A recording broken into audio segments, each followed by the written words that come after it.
What's up mga katropa? Ako nga pala si Mark Anthony De Leon.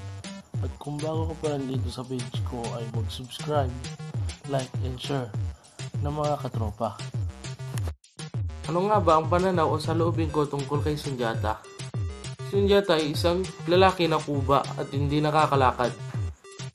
Napahanga ako ni Sundiata na kahit kuba at hindi siya nakakalakad ay hindi niya pinapansin o dinaramdam ang pagtutukso sa kanya ng kanyang tiyahin.